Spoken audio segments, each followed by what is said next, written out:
نحمدہ و نصلی علی رسولہ الکریم۔ آن لائن اسلامک نالج کے معزز سامعین، السلام علیکم۔ آج کی ویڈیو ایک اہم ٹاپک پہ ہے، وہ ہے بدعت۔ بدعت کے بارے میں جو تعریفات رائج ہیں ان کی روشنی میں اگر ہم دیکھیں گے بدعتی کون ہے، تو پھر امت محمدیہ صلی اللہ علیہ وسلم کا کوئی فرقہ ایسا نہیں ہوگا جو کہ بدعتی ہونے کی ضد میں نہ آئے۔ لہٰذا ہمیں دیکھنا پڑے گا کہ اصل میں بدعت کیا ہوتی ہے اور صحابہ کرام اس سے کیا مراد لیتے تھے۔ اب یہاں پہ ایک اہم سوال یہ پیدا ہوتا ہے کہ یہ ترک جو نبی کریم صلی اللہ علیہ وسلم کا ذکر آنے پہ سینے پہ ہاتھ رکھتے ہیں، کیا یہ بدعت ہے؟ اور جو انگوٹھا چوما جاتا ہے نبی کریم صلی اللہ علیہ وسلم کے نام آنے پہ، یہ بھی کیا بدعت ہے؟ آئیے دیکھتے ہیں۔ بدعت کی تعریف مسلم شریف کی شرح میں محدث امام نووی رحمۃ اللہ علیہ نے بیان فرمائی۔ آپ نے فرمایا شریعت میں کسی چیز کا ایجاد کرنا جو رسول اللہ صلی اللہ علیہ وسلم کے زمانے اقدس میں نہ ہو بدعت کہلاتا ہے۔ شرح مرقات میں بھی یہ درج ہے۔ اب سوال یہ پیدا ہوتا ہے اس تعریف کی روشنی میں ایون وہابی جو ہر ایک پہ امت پہ بدعت کے فتوے لگاتے ہیں، وہ بھی خود بدعتی ہونے سے محفوظ نہیں رہ سکتے، کیونکہ اس طرح کی چیزیں جو نبی کریم صلی اللہ علیہ وسلم کے بعد وہابیوں نے بھی رائج کی ہیں، ابھی بھی رائج ہیں ان کے درمیان، وہ سب بدعت کے زمرے میں ہی آتے ہیں انہی کی تعریف کے مطابق۔ جیسے استقبال رمضان کے لیے کعبۃ اللہ کو غسل دینا، یہ نبی کریم صلی اللہ علیہ وسلم کے دور میں ثابت نہیں تھا۔ کعبۃ اللہ کے غلاف پہ قرآنی آیت لکھنا، نبی کریم صلی اللہ علیہ وسلم کے دور میں کبھی بھی غلاف کعبہ پہ قرآنی آیت نہیں لکھی گئی۔ غسل کعبہ کے دن طواف کرنا، یہ بھی سنت نہیں ہے سیرت النبی کے جلسے، یہ بھی صحابہ نے منعقد نہیں کیے۔ اپنی مساجد کو خوب تزئین و آرائش سے بنانا، یہ بھی جو ہے نبی کریم صلی اللہ علیہ وسلم کے دور میں نہیں تھا، کچی مسجدیں ہوتی تھیں اور کچے گارے کی بنی ہوتی تھیں۔ ختم بخاری کرنا، درس نظامی کے اندر جو چیزیں رائج ہیں وہ ساری کی ساری نبی کریم صلی اللہ علیہ وسلم کے دور میں نہیں تھی۔ اپنی مساجد کے محراب بنانا، اپنی مساجد میں جمعے کی 2 اذانیں دینا، تراویح 10 رکعت پڑھنا، دستار بندی، مدارس کے لیے کھالیں چندے جمع کرنا، یہ سب نبی کریم صلی اللہ علیہ وسلم کے دور میں بالکل نہیں تھا۔ تو کیا ساری امت یہ کام کر رہی ہے تو بدعتی کہلائے گی؟ تو یقیناً ایسا نہیں ہے۔ بدعتی جو ہے وہ ایک خاص ٹرم کے لیے استعمال کیا جاتا ہے، تو ہم دیکھیں گے کہ وہ اصل میں خاص ٹرم کیا ہے اور اسی پہ ہمیں متفق ہونا پڑے گا، ورنہ پوری امت جو ہے وہ بدعتی کہلائے گی، جو کہ شریعت کو بالکل بھی مطلوب نہیں ہے۔ ہم دیکھیں گے کہ نبی کریم صلی اللہ علیہ وسلم کی احادیث کیا ہمیں گائیڈ کرتی ہیں اس بارے میں کہ بدعت اصل میں ہے کیا۔ نبی کریم صلی اللہ علیہ وسلم کی حدیث ہے صحیح مسلم کی، جس کے اندر نبی کریم صلی اللہ علیہ وسلم نے فرمایا صلی اللہ علیہ وآلہ وسلم، جس نے اچھا طریقہ ایجاد کیا تو اس کو اپنے ایجاد کرنے کا ثواب بھی ملے گا، اور جو اس طریقے پہ عمل کریں گے ان کا اجر بھی اسے ملے گا، بغیر اس کے کہ ان کے اجر سے کچھ کم ہو۔ اور جس نے اسلام میں برا طریقہ ایجاد کیا تو اس کو اپنے ایجاد کرنے کا گناہ بھی ملے گا، اور جو اس طریقے پہ عمل کریں گے ان کا گناہ بھی اسے ملے گا، بغیر اس کے کہ ان کے گناہ کے کچھ کم ہو۔ تو اس سے پتہ چلا کہ جو اچھی بدعت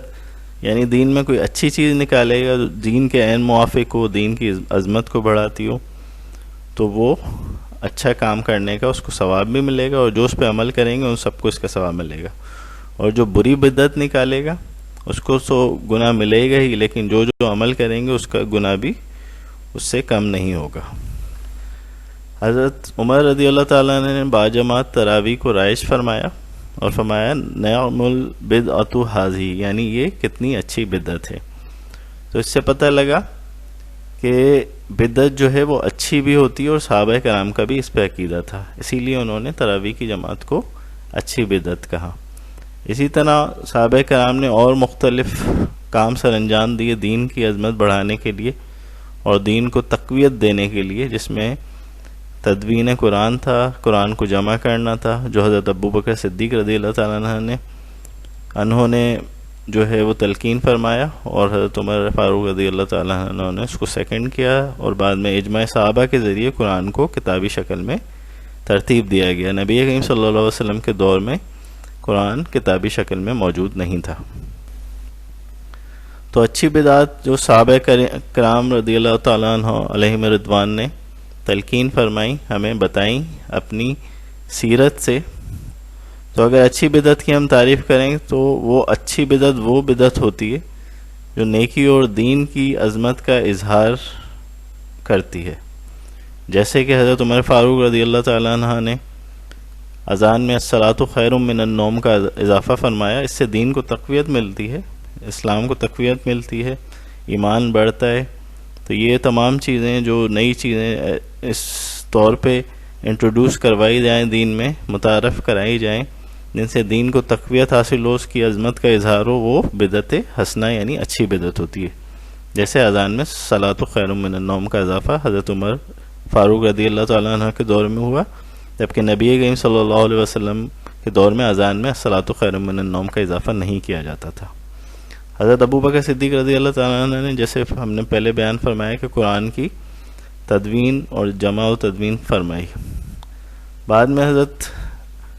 عثمان غنی رضی اللہ تعالیٰ عنہ کے دور کے اندر اس میں اعراب وغیرہ لگائے گئے جو حجاج بن یوسف نے لگوائے تھے. پھر قرآن پاک کی جو موجودہ صورت ہے وہ بھی، اگر ہم بدعت کی اس تعریف پہ جائیں گے کہ بدعت صحیح ہے بری بدعت ہے، تو یہ ممکن نہیں ہے کہ پوری امت پھر اس پہ عمل کر رہی ہو اور قرآن کی موجودہ صورت میں اس کو پڑھ بھی رہی ہے اور دیکھ بھی رہی ہے، اس پہ عمل بھی کر رہی ہے اور اس کو آبزرو کر رہی ہے. تو پوری امت بدعتی نہیں ہو سکتی، کیونکہ صحابہ کرام نے خود قرآن کو جمع و تدوین فرمایا اور اس پہ اعراب وغیرہ لگوائے تھے. اسی طرح جو مختلف اجتماعات ہوتے ہیں رائے ونڈ کے یا دوسرے تمام اجتماعات جو صحرائے مدینہ وغیرہ میں ہوتے ہیں دعوت اسلامی کے، وہ بھی اس تعریف کے مطابق بدعت سیئہ یعنی بری بدعت کہلائے گی. لیکن کیونکہ تعریف میں کنفیوژن ہے، اسی لیے اس کو ہم یہ نہیں کہہ سکتے کہ یہ بری بدعت ہے، ہمارے نزدیک یہ اچھی بدعت ہے، کیونکہ اس سے دین کو تقویت ملتی ہے. اور ہم مزید دیکھتے ہیں کہ انگوٹھا چومنا جو ہے وہ اب بدعت کہلائے گا یا نہیں کہلائے گا، کیونکہ ہم نے دیکھا کہ تمام جو بدعت کی تعریف اوپر بیان کی گئی تھی جو رائج ہے، وہ بدعت کی تعریف آلدو کہ بالکل صحیح ہے، لیکن اس کا جو انٹرپریٹیشن کی گئی ہے اس دور میں وہ مناسب نہیں ہے. تو ہم دیکھیں گے کہ یہ انگوٹھا چومنا اچھی بدعت ہے یا بری بدعت ہے. تو انگوٹھا چومنا کیونکہ نبی کریم صلی اللہ علیہ وسلم کی عظمت کا اظہار ہے، آپ صلی اللہ علیہ وسلم کے نام آنے پہ ان سے محبت اور ان کی عظمت کا اظہار ہے، اور غیر مسلموں کے سامنے اگر ہم چومتے ہیں تو ان کو پتہ لگتا ہے کہ یہ اپنے نبی سے کتنی عقیدت رکھتے ہیں. اور اس کی کوئی جزی بھی موجود ہے. تفسیر روح البیان، تفسیر جلالین کے حاشیے میں مذکور ہے کہ امام ابو طالب مکی نے قوت قلوب میں نقل کیا کہ محمد صلی اللہ علیہ وسلم تشریف لائے، حضرت بلال نے اذان کہی اور صدیق اکبر نے نام اقدس سن کے دونوں انگوٹھے چوم کے آنکھوں پہ لگائے اور قرۃ عینی بک یا رسول اللہ کہا. تو اچھی بدعت وہ ہوتی ہے، ہم نے بتایا، جس سے دین کو قوت ملتی ہے اور اس کی عظمت کا اظہار ہوتا ہے، اور ساتھ میں اس کی کوئی نہ کوئی جزی موجود ہوتی ہے. تو سلف صالحین کا عمل بھی ایک اچھی بدعت کی طرف اشارہ کرتا ہے. اسی طرح حلیۃ الاولیاء اور الخصائص الکبریٰ جو کتابیں ہیں ان میں بھی یہ مذکور ہے کہ تورات میں نام محمد صلی اللہ علیہ وآلہ وسلم چومنے پہ گناہ گار کی مغفرت ہو گئی. حضرت وہب بن منبع رضی اللہ تعالیٰ عنہ سے روایت ہے، بنی اسرائیل میں ایک شخص تھا جس نے 200 سال تک خدا کی نافرمانی کی، پھر وہ مر گیا تو بنی اسرائیل نے اسے کوڑے گھر یعنی گندگی کی جگہ پہ ڈال دیا. اللہ تعالیٰ نے حضرت موسیٰ علیہ السلام کو وحی پہ حکم دیا، جاؤ وہاں سے اٹھا کے اس کی نماز جنازہ پڑھو. حضرت موسیٰ علیہ السلام نے فرمایا، اے رب، بنی اسرائیل گواہی دیتے ہیں کہ اس نے 200 سال تک تیری نافرمانی کی. اللہ تعالیٰ نے دوبارہ وحی فرمائی، سچ یہی ہے، وہ شخص ایسے ہی تھا، لیکن وہ جب بھی توریت کو تلاوت کے لیے کھولتا اور اس کی نظر اس میں محمد صلی اللہ علیہ وآلہ وسلم پر پڑتی تو اسے بوسہ دیتا اور اٹھا کے اپنی آنکھوں سے لگاتا اور آپ صلی اللہ علیہ وآلہ وسلم پر درود پاک بھیجا کرتا تھا. تو میں نے اس کا بدلہ یہ دیا کہ میں نے اس کو گناہوں کو بخش دیا اور 70 حوروں سے اس مشہور نافرمان کا نکاح کر دیا. سبحان اللہ. ایک اور جزئی جو ہمیں ملتی ہے وہ المقاصد الحسنہ للسخاوی سے حدیث بیان کی. علامہ ویلمی علیہ رحمہ کبھی فرماتے ہیں، حضرت سیدنا ابو بکر صدیق رضی اللہ تعالیٰ عنہ کی آنکھوں پر انگوٹھا لگانے کے بعد نبی کریم صلی اللہ علیہ وسلم نے ارشاد فرمایا، من فعل مثل ما فعل خلیلی فقد حلت علیہ شفاعتی، یعنی جو شخص میرے پیارے دوست کی طرح کرے گا میری شفاعت اس کے لیے حلال ہو گئی۔ تو اس کا مطلب یہ ہے کہ اس کی جزوی بھی موجود ہے اور اس سے دین کی اور نبی کریم صلی اللہ علیہ وسلم کی عظمت و عقیدت کا اظہار ہوتا ہے، لہٰذا انگوٹھے چومنا بدعت نہیں بلکہ بدعت حسنہ ہے اور اس کا ثواب بھی ملتا ہے۔ اب سوال پیدا یہ ہوتا ہے کہ جناب یہ جو ترک ہیں وہ اپنے سینے پہ ہاتھ رکھ لیتے ہیں نبی کریم صلی اللہ علیہ وسلم کے ذکر کے اوپر، وہ بھی عقیدت سے رکھتے ہیں، اور جو ہم نے انگوٹھے چومنے کے بارے میں دلائل دیے کہ اس کی انگوٹھا چومنے کی تو جزئی موجود ہیں، لیکن نبی کریم صلی اللہ علیہ وسلم کے ذکر پر جو ہے سینے پہ ہاتھ رکھنے کی کوئی جزئی موجود نہیں ہے۔ لیکن ہم اپنے فارمولے اور اصول پہ نظر رکھیں گے کہ دین کی عظمت اس کو تقویت دینے، نبی کریم صلی اللہ علیہ وسلم کی عظمت اور دین کی عظمت ایک ہی بات ہے۔ تو نبی کریم صلی اللہ علیہ وسلم کی عقیدت کے لیے اور ان کی عظمت بڑھانے کے لیے جو بھی عمل کیا جائے گا وہ بدعت حسنہ ہے، اچھی بدعت ہے، نہ کہ بری بدعت۔ یہ بھی اسی اصول کی روشنی میں جو صحابہ کرام کی ہے کہ نعم البدع ھذہ، تراویح کی جماعت جس طرح سے اچھی بدعت ہے کیونکہ اس سے دین میں تقویت ہوتی ہے، ایمان بڑھتا ہے، اسی طرح یہ سینے پہ ہاتھ رکھنے سے بھی نبی کے ذکر پہ ایمان بڑھتا ہے اور آپ صلی اللہ علیہ وسلم کی عظمت پختہ ہوتی ہے۔ بری بدعت اصل میں کیا ہے، اب ہم اس کی طرف آتے ہیں جو کہ یہ مولوی آپ کو نہیں بتائیں گے کہ کیا بری بدعت ہیں، کیونکہ یہ خود ان بدعت کو اڈاپٹ کیے ہوئے ہیں، لیکن یہ فروعی معاملات پہ بدعت کے فتوے لگاتے ہیں اور جو اصل معاملات ہیں اس پہ خاموشی اختیار کرتے ہیں، کیونکہ یہ خود بدعتیں اپنائے ہوئے ہیں اور خود بدعتی ہیں۔ تو بری بدعت کی جو بڑی تعریف ہے وہ یہ کہ سنت کو فراموش کر کے جو بدعت اختیار کی جاتی ہے وہ بری بدعت ہے، جیسے کہ پیٹ بھر کے کھانا۔ حدیث عائشہ رضی اللہ تعالیٰ عنہ میں مذکور ہے، حضرت عائشہ صدیقہ رضی اللہ تعالیٰ عنہ فرماتی ہیں یہ سب سے پہلی جو بدعت لوگوں میں نمودار ہوئی وہ یہ تھی کہ وہ پیٹ بھر کے کھانا کھاتے تھے،